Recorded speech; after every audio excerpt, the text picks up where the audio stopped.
vais demander à Marc Trévidic de s'avancer. Jusqu'à présent, il était à l'instruction, donc il n'occupait pas cette place dans les... Oui. Là, je suis bien entouré. Là.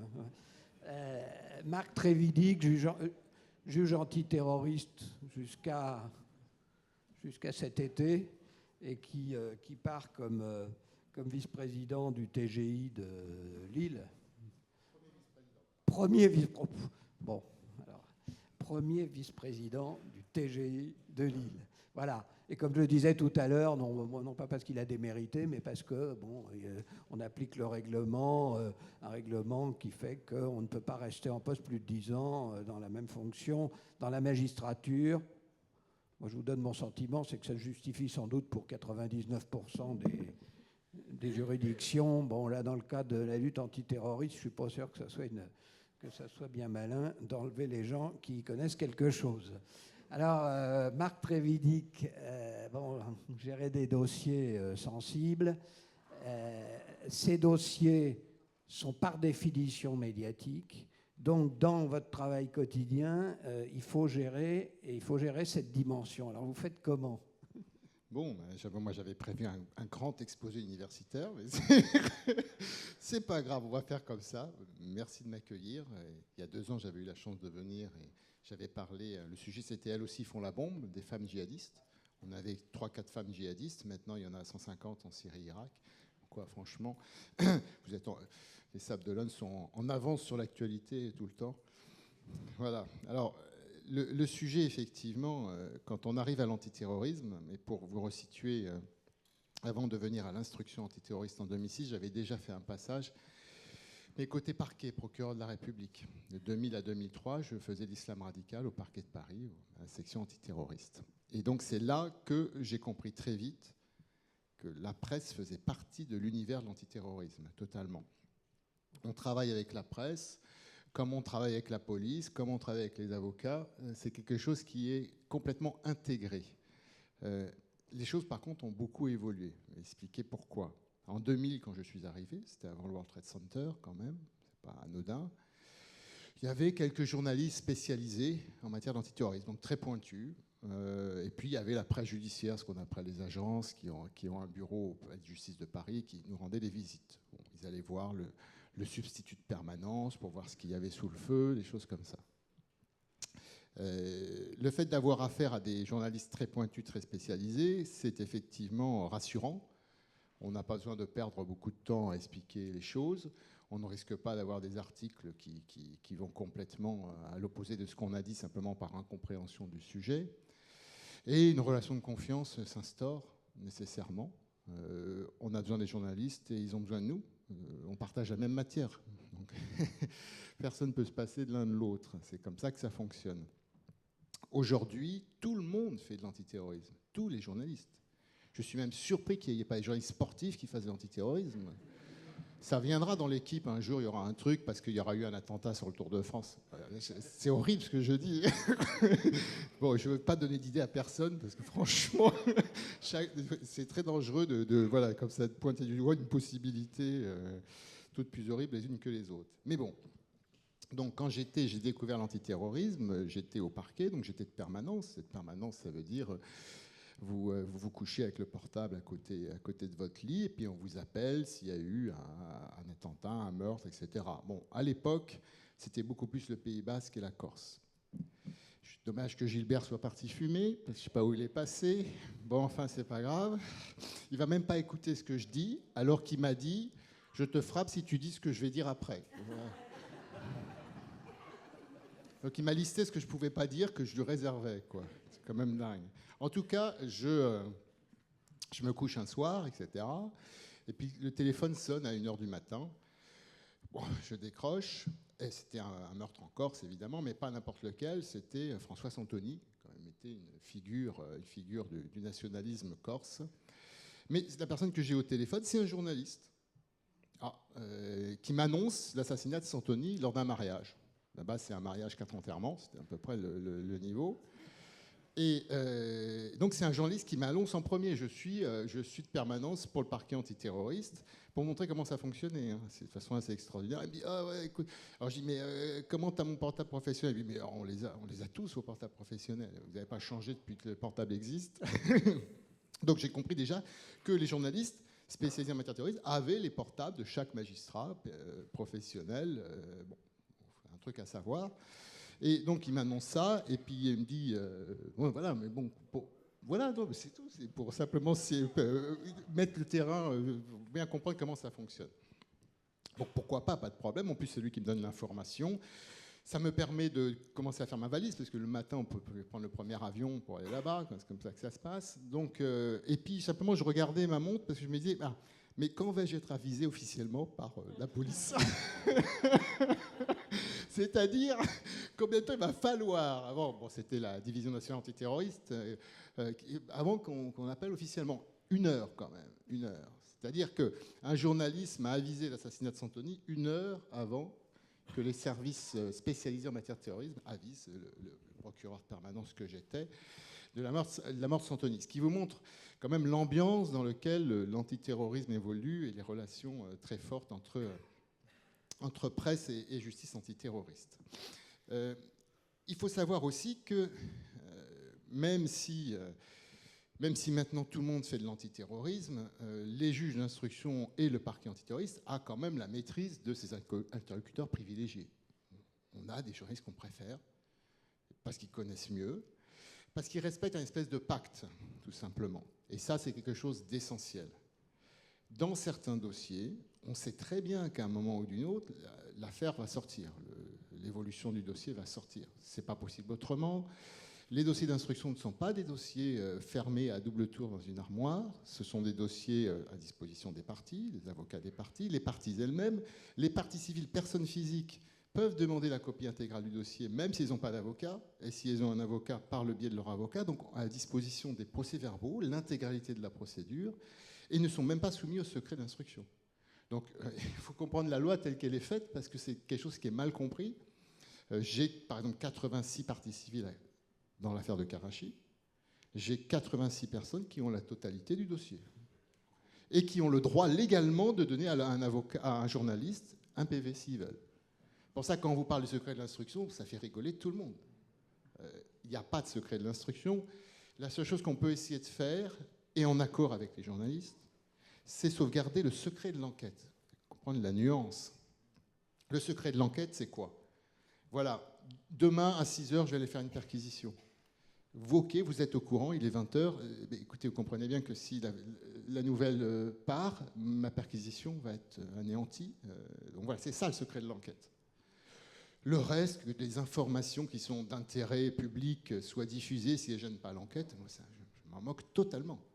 Donc tout le pacte avec les journalistes va consister à dire, écoutez, vous avez une information, je peux même vous la confirmer éventuellement, simplement le timing, j'aimerais le choisir.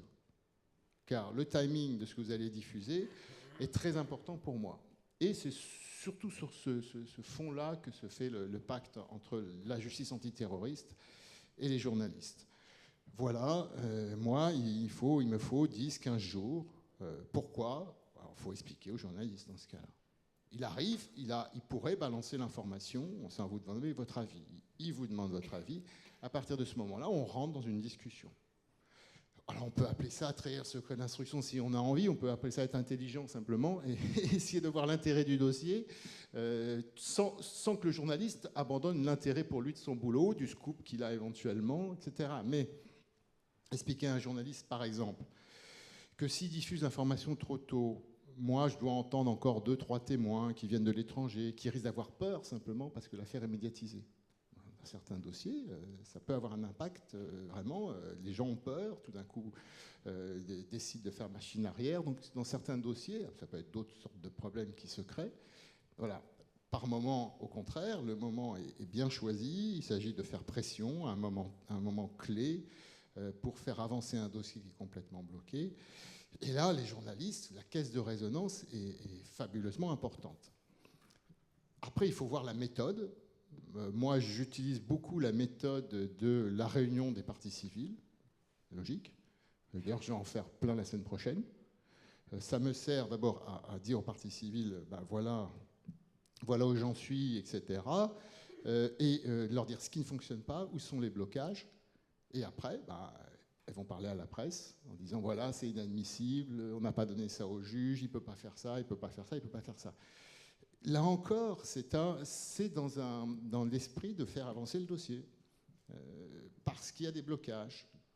De se servir de la presse, mais je pense à bon escient. Ce n'est pas du tout d'essayer de biaiser ou de mentir sur la réalité des choses. C'est simplement dire la vérité et comprendre l'arme que représente la presse en la matière. Car maintenant, on en vient vraiment à l'exposé un peu académique. En terrorisme, tout le monde a une stratégie de communication. Tout le monde. Nous avons une matière qui s'est hyper médiatisée. Il n'y a rien de plus médiatique aujourd'hui que le terrorisme. Alors j'ai essayé de lister pourquoi, c'est un peu facile déjà à comprendre. Le terrorisme, ça fait peur, et la peur, ça fait vendre. C'est comme ça, on peut rien. C'est clair. Il y a du succès dès que les gens ont peur, et ça les intéresse. Il est parfois très spectaculaire, ça évidemment. Et puis il fait voyager quand même. Syrie, Irak, Yémen, Somalie, ça fait rêver. C'est pas Bora Bora, mais ça fait un peu d'exotisme. Donc c'est quand même un intérêt qui est pas négligeable. Il y a aussi un autre avantage, c'est que grosso modo, le terrorisme est la plupart du temps incompréhensible, ce qui laisse une grande liberté aux journalistes et à nos gouvernants, une grande latitude pour raconter éventuellement n'importe quoi. Donc il y a quand même une liberté, ça permet de voir ça sous différentes optiques et présenter les choses de différentes façons. Et puis il y a un enjeu de pouvoir surtout, parce que depuis qu'il existe des sociétés avec des êtres humains et des gens qui les gouvernent, que ce soit la monarchie en France, que ce soit la République, nos gouvernants, ils doivent assurer la sécurité de leur peuple. Voilà. Le roi de France devait assurer la sécurité sur les grandes routes. Le président de la République doit assurer la sécurité des synagogues, des hypercachères, etc. C'est quelque chose d'essentiel. Et pour eux, être un bon gouvernant, c'est être ferme et montrer qu'on va s'intéresser à la sécurité du peuple. Qu'on soit de droite ou de gauche, il ne change strictement rien. Donc nécessairement, il y a une volonté sécuritaire de s'afficher comme ferme face à la menace qu'on retrouve dans les discours des politiques après chaque attentat. D'ailleurs, je ne sais pas pourquoi ils n'en enregistrent pas un une bonne fois pour toutes. Parce que, très franchement, non, mais honnêtement, on pourrait repasser le même en boucle. Il n'y a aucune différence. Il n'y a pas un point virgule de différent. Quel que soit l'attentat, c'est exactement pareil. Enfin, alors, pour les gouvernants, la communication, c'est quoi ? D'abord, c'est pouvoir effectivement passer un message à l'opinion publique, présenter les choses sous un œil qui soit conforme à la politique qu'on veut mener. Bon, et vous savez, parfois, c'est quand même des épreuves de force. D'abord parce qu'il faut que l'opinion publique accepte que la qualification même de terroriste que l'on va donner au groupe ou à l'individu qu'on a dans le collimateur. Alors là, c'est pas difficile pour l'État islamique, d'accord. Mais enfin, il y a quand même eu des prouesses dans le temps. On a quand même eu, je sais pas moi, Nelson Mandela, poursuivi pour terrorisme, qualifié de terroriste, avant d'avoir le prix Nobel de la paix. Bon, ça montre quand même la variabilité dans le temps. Yasser Arafat, c'est un terroriste, mais finalement, il a le prix Nobel de la paix aussi, au bout du compte. Ça relativise aussi. Je ne sais pas s'il y en a d'autres prix Nobel de la paix qui ont été poursuivis ou accusés de terrorisme, mais bon, ça peut toujours arriver. Mais les Moudjahidines afghans, reçus à la Maison-Blanche en 1984 par Ronald Reagan, un discours célèbre les qualifiait de combattants de la liberté, parce qu'ils luttaient contre les soviétiques. On leur a donc donné des missiles Stinger, plein de choses. Et puis après, évidemment, dès que les soviétiques sont partis, ce sont redevenus des méchants barbus. Mais ils sont passés d'un statut de combattant de la liberté à un méchant barbu. Il s'est passé la même chose dans le conflit bosniaque pour ceux qui partaient faire, pour des raisons religieuses, des intégristes religieux, pareil, combattre les Serbes. Mais bon, ils combattaient nos ennemis, tout allait bien. Et puis après, paf, à nouveau, ils reprennent leur statut de terroriste.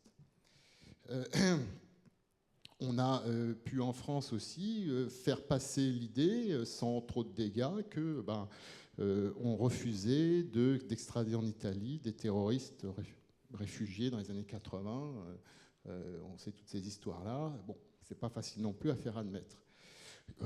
On a présenté à la presse, je parle de différents gouvernements, des nationalistes corses, basques, des tigres tamouls, des opposants iraniens, des groupes kurdes, de temps en temps comme des gens fréquentables, de temps en temps comme des terroristes, de temps en temps comme des gens fréquentables, de temps en temps comme des terroristes, selon les époques. Mais c'était les mêmes. La Corse a été là un exemple typique tout de même, puisque on faisait des réunions, des négociations, on organisait tout ce qu'on voulait, etc. Et selon les envies, la politique actuelle, c'était des gens à qui on serrait la main, on se mettait autour de la même table, ou des gens qu'on disait c'est d'affreux terroristes, il faut que la justice terroriste les arrête, les empêche de nuire, etc. Et tout ça, ça demande un travail de communication. Il faut que derrière, la presse accepte, avale ça, le présente au peuple français comme étant la vérité, sans que ça bouge trop et que ça remue trop et qu'il y ait des gens qui se lèvent trop facilement pour dire mais vous dites n'importe quoi, c'est quoi? Alors c'est des terroristes, c'est pas des terroristes. Je vous rappelle qu'il y a 6 mois, vous disiez l'inverse de ce que vous venez de dire. Bon. Je ne parle même pas des États terroristes. États terroristes qui, dans les années 80, soutenaient le terrorisme, des groupes Abu Nidal par exemple, donc Irak, Syrie, Libye, qui ont fait des attentats terroristes, puis après qui sont devenus nos copains, après ils ne sont plus nos copains, donc là aussi c'est exactement pareil pour les États. Et là aussi il faut pouvoir expliquer au peuple français que, grosso modo, ces gens sont plus terroristes, étaient terroristes, donc il y a un gros travail des services de communication de l'État pour y arriver. Il faut vendre donc la qualification de terroriste, il faut arrêter à vendre aux médias les moyens qu'on utilise pour lutter contre le terrorisme. Bon, quand j'étais à l'antiterrorisme, j'ai commencé en 2000, il y a eu le World Trade Center en septembre 2001. Je me souviens très bien d'un journaliste du Time, donc journal américain, hein, je parle pas Time Magazine, je veux dire le journal américain, qui a failli être viré parce qu'il avait émis une petite critique dans son journal, expliquant un peu que ce qui est arrivé avec les attentats du World Trade Center, on y était peut-être un peu pour quelque chose. Puis après, il avait émis des petites critiques sur le fait que la présentation de Saddam Hussein comme aidant Al-Qaïda, étant allié d'Al-Qaïda pour justifier l'intervention en Irak, c'était n'importe quoi. Bon, c'est des choses qui ne pouvaient pas passer. Et ça, c'est très intéressant.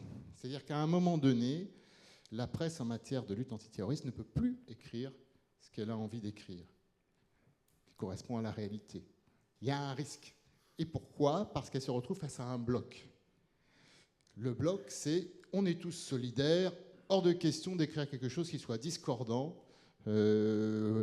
On a eu un gros attentat, donc on est tous là, et donc il y a les méchants, c'est très simple comme ça. Et s'il y en a un qui vient dire qu'on est un peu responsable de ce qui nous arrive, c'est inacceptable, etc. Donc il y a une pression sur la presse qui est assez phénoménale. Et il faut bien réfléchir aussi à pourquoi.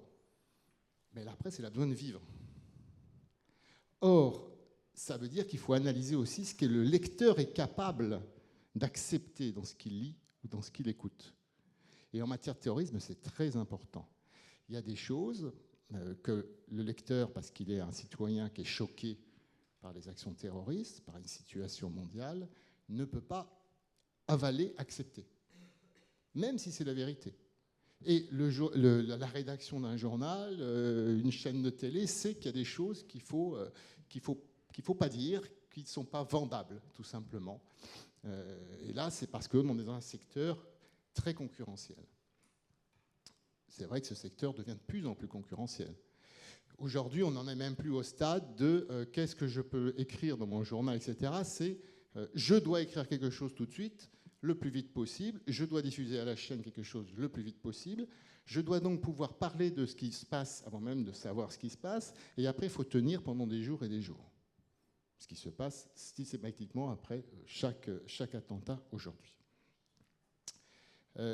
Ça, c'est d'une manière un peu générale comment se passent les rapports entre la presse et les services antiterroristes.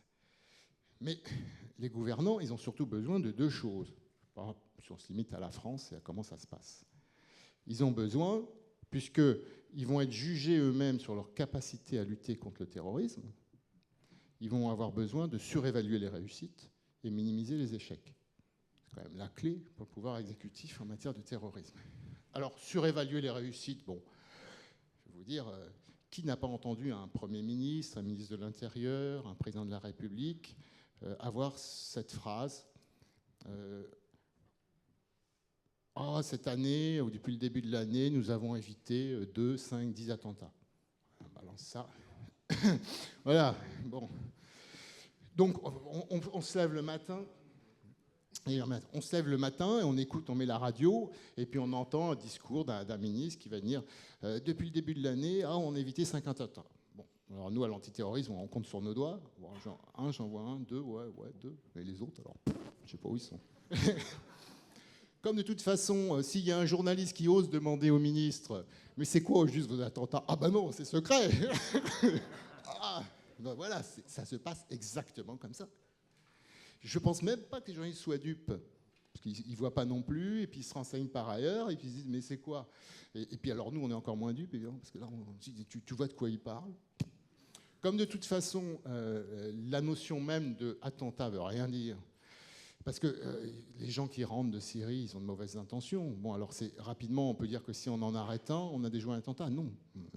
Déjouer un attentat, c'est un truc qui est en train de se préparer. Voilà. Donc on peut jouer sur les mots, et puis on peut vous dire, on a déjoué 40 attentats, si on a envie, parce que j'en ai arrêté 40 depuis le début de l'année. Personnes qui rentraient et qui potentiellement pouvaient être dangereuses. Donc il y a quand même cet aspect, on va surévaluer les réussites. Il y a aussi la façon de surévaluer en gonflant l'importance de l'affaire. Alors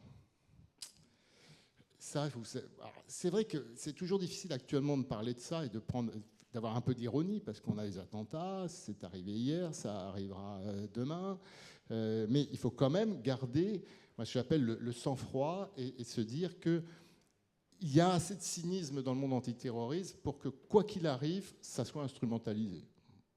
Donc, je vous raconte mon expérience.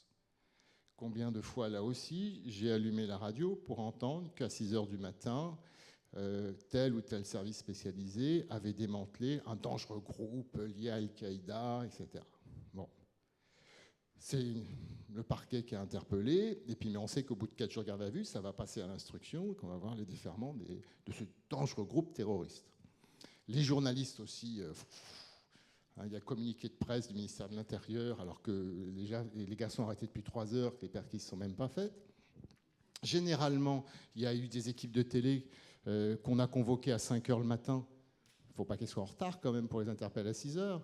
Donc, si vous voulez, on ne sait jamais. S'il y a une panne de réveil, il faut être sûr qu'ils soient bien là à l'heure pour au moment de l'opération. Ouais, mais bon, voilà à peu près comment ça fonctionne. Donc, on a tout fait pour gonfler l'événement. Et voilà, c'est décidé, à partir du lundi matin, c'est déjà un grand groupe terroriste, très dangereux, des gens, etc. Bravo, on est super bon. Et puis il m'est arrivé, moi, le vendredi ou le samedi, j'ai de permanence à instruction, donc de voir arriver ce dangereux groupe Al-Qaïda. Et alors on lit la procédure, on cherche. D'abord, on cherche vraiment quels sont les éléments qui les rendent si dangereux. Et puis ça finit assez souvent en autre boudin. C'est-à-dire, il y en a un qui tient la route, les 5 autres, il n'y a quasi rien. Voilà. Mais là, plus personne n'en parle. Donc il y a une maîtrise de la communication qui est fabuleuse. On peut aujourd'hui, tellement les choses vont vite, présenter des gens interpellés le lundi comme des gens hyper dangereux et ne même pas regarder ce qui se passe en fin de semaine sur le sort qui leur est réservé, à savoir qu'ils sont éventuellement mis sous contrôle judiciaire, ou il y en a un, deux d'entre eux qui est incarcéré, et puis rien d'autre. Et je pense, là aussi j'ai essayé de réfléchir, mais je pense que pour les journalistes, ils sont pris dans une logique qui est perverse par rapport à ça. Le ministère de l'Intérieur ou des magistrats vont vouloir gonfler leur affaire, vont donc dire à certains journalistes qu'il va se produire telle et telle interpellation, tel et tel événement, vont éventuellement les convier sur place. Les journalistes qui ont été finalement choisis, qui sont quelque part accrédités, sont reconnaissants. Et comme ils tiennent un scoop, ils ne peuvent pas minimiser leur propre scoop. Et c'est là que ça devient pervers. C'est-à-dire qu'ils sont obligés de gonfler aussi parce que ça donne importance à leur scoop.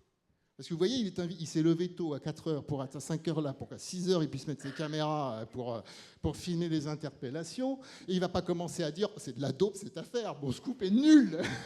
C'est pas possible. Non, mais bon, on est d'accord. Donc il y a une logique. Et là, voilà, tout le monde est d'accord. Enfin, c'est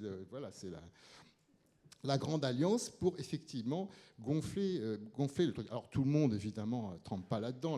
Les médias en France, c'est très varié. Mais les médias sont heureux qu'on leur vende du sensationnel. C'est logique. Le sensationnel, il faut vivre et ça fait vendre. En plus, il faut bien reconnaître qu'un bel attentat, c'est une couverture médiatique aussi importante qu'un match de foot.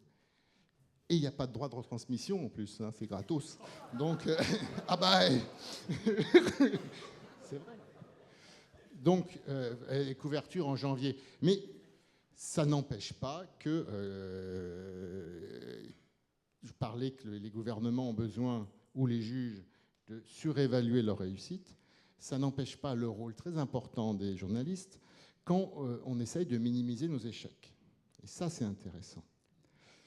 Pourquoi ? On peut surévaluer une opération, finalement, bon, hein, si on s'y retrouve et si au bout du compte, les juges ne mettent pas en prison simplement parce que la presse a écrit que le gars a été coupable, on tombe sur nos pattes. Ce qui est intéressant, c'est le travail des journalistes quand ils commencent à travailler sur les échecs. Et ça, c'est intéressant, ils redeviennent un peu limiers parce que dans un échec, il y a toujours quelque chose à gratter. Et comment ça se fait qu'il a réussi à faire ça? Comment il a fait ça? Ah, ils sont nuls, finalement, ces services de renseignement. Là, il retrouve son naturel, qui consiste à aller titiller là où ça fait mal. Et bon, là, par contre, c'est intéressant parce que ça apporte des éléments que, naturellement, on va vouloir cacher, nous. Et je trouve que journaliste, ce qui le rend très intéressant dans une démocratie, c'est d'aller chercher ce que le pouvoir veut cacher. Et ça veut dire des enquêtes approfondies. C'est pourquoi Mera, pourquoi les frères Kouachi, demain pourquoi Sali, etc. Est-ce qu'il a vraiment été suivi par les services de renseignement? Est-ce qu'il est parti à l'étranger ou pas parti? Etc. Est-ce qu'on s'est planté ou pas? Et pourquoi? Et quelles raisons? Etc. C'est sûr que ça, la soif consistant à dénicher les grosses bévues, c'est du travail de journaliste utile.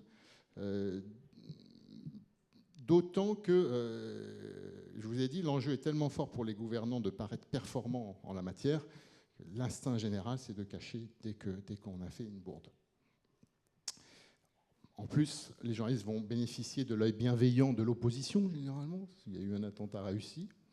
Bien sûr, tout le monde vous dira « Ah, on est solidaire, on ne va pas instrumentaliser la douleur des victimes, etc. » Mais au bout de quelques jours, ça sera « Ouais, ben enfin, quand même, ils ont été nuls, quoi. » On fera passer le message subliminal. Alors, il y en a quand même qui arrivent et qui sont assez forts en communication à transformer un échec en réussite. Hein, sous prétexte qu'il n'y a pas plus grand succès que l'échec. Ça, c'est George Bush sur les rues du World Trade Center avec son blouson d'aviateur. Fabuleux. Incroyable. Tirer autant de répercussions favorables médiatiques après un échec pareil. Phénoménal. Il y en a qui arrivent, ils sont très doués. Voilà. Bon. L'échec, en plus, en matière d'antiterrorisme, peut rapporter très gros. Pourquoi ? Dès qu'il va y avoir un attentat réussi, tout le monde va essayer de voir comment il peut tirer les marrons du feu de ce qui s'est passé. Le Sénat américain, après les attentats du 11 septembre, a été une machine à distribuer des milliards. Les agences américaines doivent aller faire voter leur budget. Et je peux vous assurer que ça s'est déversé à flot. Alors, il y a des services qui ont fait des super PowerPoint. Moi, j'en avais vu un qui m'avait beaucoup intéressé de la DEA. Je me demandais ce que ça venait faire là, puisque c'est une agence spécialisée en matière de drogue aux États-Unis. Mais tout d'un coup, en l'espace de 3 semaines, ils avaient fait un super dossier DEA montrant les liens entre Al-Qaïda et la drogue partout dans le monde. Alors, ils sont allés au Sénat, puis ils ont eu 5 milliards de plus. Et voilà. Alors que franchement, on n'a jamais vu un dossier de près ou de loin, mais c'est pas grave. Ils avaient réussi à vendre leur soupe dans l'émotion généralisée du 11 septembre 2001. Mais là aussi, quand même, pour arriver à tirer profit d'un échec, il faut quand même un sacré travail lobbying auprès des médias, des journalistes, pour que l'opinion publique y voit que du feu. Les médias, eux, sont quand même dans des domaines qui deviennent après assez techniques, dans une difficulté de vulgarisation du thème. La loi sur le renseignement est un bon exemple, à mon avis, de difficulté qu'ont les médias entre un discours qui est sécurité, sécurité, sécurité, et le décryptage qui va consister à pouvoir dire mais ok, ça se veut très sécuritaire ce texte, mais est-ce que effectivement ces mesures-là vont être efficaces? Pas évident. Pas parce qu'on vous dit on fait ça, ça, ça, telle loi, que nécessairement il y a une efficacité concrète sur le terrain d'éviter les attentats et de la lutte antiterroriste. Alors, bon, maintenant c'est un peu effectivement un peu facile de limiter la presse à quelque chose qui suit le courant. Vous avez quand même, dans les médias d'aujourd'hui, une prédominance de l'immédiateté, une prédominance de la télévision, la radio aussi, et de moins en moins, malgré les excellents articles qui sont faits, les dossiers complets qui sont faits et qui sont de qualité totale, moins en moins d'importance de la presse écrite dans l'opinion publique, tout simplement. Donc on est confronté à un monde où il y a effectivement l'info en continu d'un côté, et de l'autre des dossiers très approfondis, des spécialistes encore qui sont là, et qui sont quand même bouffés, qu'on le veuille ou non. Est-ce qu'ils peuvent faire le poids par rapport à un rabâchage au quotidien de la même chose, en boucle, sans analyse de fond? C'est de la production d'images et de commentaires en direct sur effectivement devant la clôture, etc. etc. Donc ça, c'est un vrai débat. Et la lutte antiterroriste, comme je vous l'ai dit, l'une des particularités, c'est sa complexité. Ce sont des thèmes qui sont très complexes. On ne peut pas expliquer pourquoi un attentat a eu lieu simplement en mettant une caméra de télé devant un hangar, devant, etc. Qu'est-ce qui fait la différence entre un crime classique, un crime passionnel ou une bagarre qui tourne mal et un attentat terroriste? C'est que l'attentat terroriste, c'est pas de l'événement brut, monsieur Untel a tué madame Untel, avec, parce qu'il était jaloux, parce qu'il était dingue. C'est est-ce qu'il y a un groupe terroriste derrière? Est-ce que ce gars-là a été manipulé? Est-ce qu'il a des complices? Est-ce que ça profite à qui? Etc. Il y a tout un ensemble qui rend ça beaucoup plus complexe et effectivement qui ne peut pas appeler une réponse immédiate. Alors que tout le monde veut une réponse immédiate et que le système est fait pour forcer les acteurs de la lutte antiterroriste à répondre immédiatement aussi. À commencer par le président de la République, à commencer par les politiques qui sont obligés immédiatement de prendre position, immédiatement d'aller derrière un micro pour dire des choses voilà, sans intérêt, parce que de toute façon, ils ne savent rien à ce moment T où on les interroge. Donc il y a un problème de timing qui est de plus en plus évident entre un monde qui est très complexe, terroriste, et la nécessité de la presse de donner de l'information immédiatement, tout de suite, sans tarder.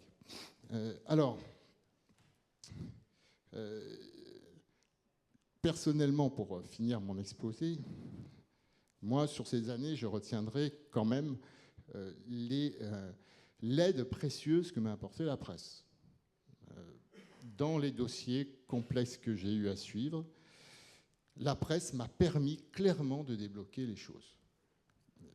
Par partie civile interposée, en jouant sur la victimisation, les hommes politiques ont du mal à refuser des choses à des victimes du terrorisme. Quand les familles des moines de Tibérine écrivent à Hollande pour être reçus, il est obligé de les recevoir. Et le problème d'un homme politique, c'est qu'après, il croit obligé de faire des promesses. C'est le problème. Ils en font, c'est naturel. Ils les tiennent rarement, mais ça leur vient naturellement de faire des promesses. Dès qu'ils ont fait la promesse, le problème, c'est que les gens en face, ils ont retenu, ils ont entendu. Et faire une promesse à des gens qui ont souffert, qui ont leurs proches tués, etc., ça, ils le retiennent et ils le prennent pour acquis. Ce n'est pas une promesse en général à l'électeur. Ce n'est pas je vais faire diminuer le chômage. Quand vous commencez à dire à quelqu'un qui a perdu son père, sa fille, je ne sais pas quoi, dans un attentat, on va faire le maximum, on va trouver les coupables, on va faire ceci, cela, et qu'il ne se passe rien derrière, c'est des choses que les gens n'admettent absolument pas. Donc, le fait de pouvoir mettre entre les pattes du pouvoir les victimes du terrorisme, c'est les prendre un peu à leur propre jeu, hein, c'est-à-dire de com, de montrer leur empathie, etc. Et c'est quelque chose que j'ai énormément utilisé, que j'utiliserai jusqu'au bout, il ne me reste pas beaucoup de temps à faire, mais qui a permis de temps en temps de débloquer des situations. Enfin, dernier point, j'ai remarqué que la presse a servi à enquêter aussi. Ça paraît bizarre, mais parfois j'ai eu des dossiers où il n'y avait plus que les journalistes qui enquêtaient, il n'y avait plus d'enquêteurs. Alors, je ne pouvais pas légalement donner de commission rogatoire à un journaliste, ce n'est pas prévu, ils ne sont pas officiers de police judiciaire, mais j'ai eu dans des dossiers, par exemple, je peux donner un dossier, hein, dans le dossier de Karachi, j'ai eu une période pendant 1 an et demi où on m'a refusé tout enquêteur. Bon. Eh ben, il y a des journalistes qui faisaient des choses pour moi, je dis franchement. Ne serait-ce que me trouver une adresse d'un témoin, des choses comme ça. Écoutez, on fait ce qu'on peut pour faire bouger le dossier. Après, les choses se sont arrangées. Mais bon, donc, il y a ce fait-là. La presse, on peut servir à la lutte antiterroriste, mais ne nous leurrons pas. C'est quand même le point le plus important. Il faudra qu'on se le pose à un moment donné. La presse, elle sert aussi aux terroristes. On ne peut pas dire le contraire. À partir du moment où vous avez une stratégie de communication, aussi quand vous êtes terroriste, Daesh a une sacrée stratégie de communication, et que vous voulez avoir un impact maximum, la caisse de résonance de la presse, c'est quelque chose d'extraordinaire. Enfin, regardez pour l'autre, avec son patron qui l'a découpé, et sans armes, manifestement seul, vous imaginez l'impact extraordinaire d'un débile, grosso modo, teinté de salafisme, sur l'opinion publique. On fait un conseil quasiment de guerre, de sécurité derrière, etc. Et ça, c'est aussi le danger, c'est-à-dire qu'ils savent l'impact qu'ils vont avoir. Et le pire, ça veut dire que n'importe quel débile en France, qu'il soit psychopathe de droit commun, devenu psychopathe religieux ou patata, n'importe qui sait qu'il va avoir cet impact. Et ça, c'est dangereux. Parce que quand quelqu'un qui veut faire du terrorisme sait que ça va se savoir avoir un impact très fort, bah, ça l'encourage énormément. Parce que le gars, s'il se disait « je vais faire ça, mais personne n'en parlera », aucun intérêt d'un point de vue terroriste. Les terroristes, c'est fait pour terroriser. Quand on retransmet certaines images, on les aide à terroriser. C'est à peu près clair. Donc, la presse aide la justice antiterroriste, mais malheureusement, c'est un constat, ce n'est pas une dénonciation de quoi que ce soit, fatalement, en tant que caisse de résonance, à cause d'un secteur hyper concurrentiel où il y a une surenchère entre les chaînes, eh ben, elle aide les terroristes à faire passer leur message de terreur.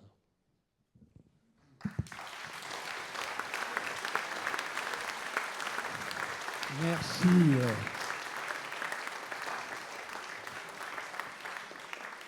Merci Marc Trévidic pour cet exposé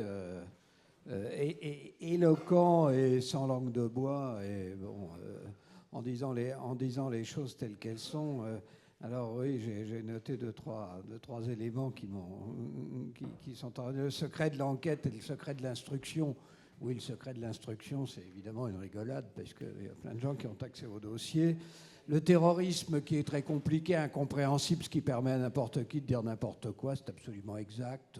Il y a tout un tas de spécialistes qui se succèdent sur les écrans de télévision, dont certains n'ont vu de terroristes qu'en photo et n'ont jamais entendu siffler que des balles de golf. Hein. Bon, je sais pas, bon.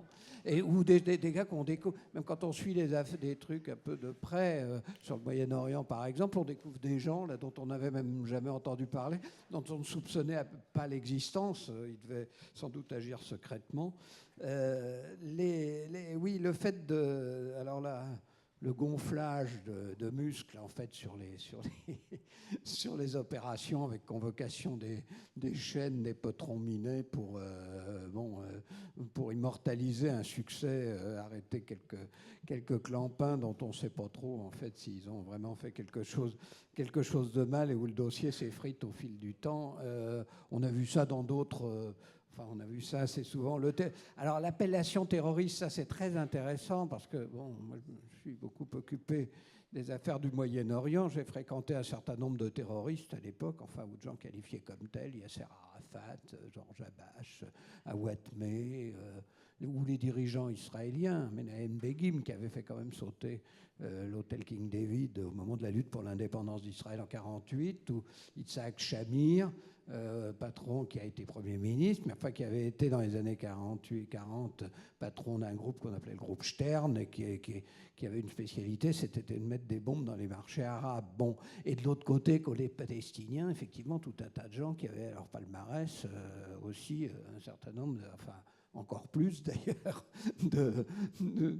et qui sont devenus des interlocuteurs valables, puisqu'on a vu Ehud Barak et Yasser Arafat sur le perron de la Maison-Blanche avec Bill Clinton au milieu, et puis après, on leur a attribué le prix Nobel de la paix. Donc évidemment, les Kurdes, qui sont aujourd'hui nos alliés, bon, Öcalan, qui est en prison en Turquie, bon, c'est pas l'émanation la plus évidente de la défense des droits de l'homme. Voilà. Bon, donc, bon, quand on parle de Daesh, là, je crois quand même que il n'y a pas beaucoup d'équivoques. Effectivement, ce sont des terroristes, mais là aussi, l'appellation a été galvaudée. Saddam Hussein, qui en fait avait beaucoup de défauts et a tué beaucoup de gens. Enfin, il y avait même un peu moins de morts qu'il y en a aujourd'hui en Irak. Enfin, les islamistes, ils les mettaient généralement dans un bain d'acide sulfurique. Donc, l'accuser d'avoir pactisé avec le terrorisme, c'était évidemment absurde. Et on se souvient des séances à l'ONU où on brandissait des morceaux d'aspirateur en montrant que c'était pour démontrer que c'était des armes de destruction massive. Donc tout ça est évidemment, ça a tellement été utilisé, terroriste, que je ne sais pas, oui, on peut continuer à l'utiliser. Mais enfin, bon, personne ne se fait d'illusions, en tout cas, sur le caractère des gens qui nous créent beaucoup de soucis en ce moment.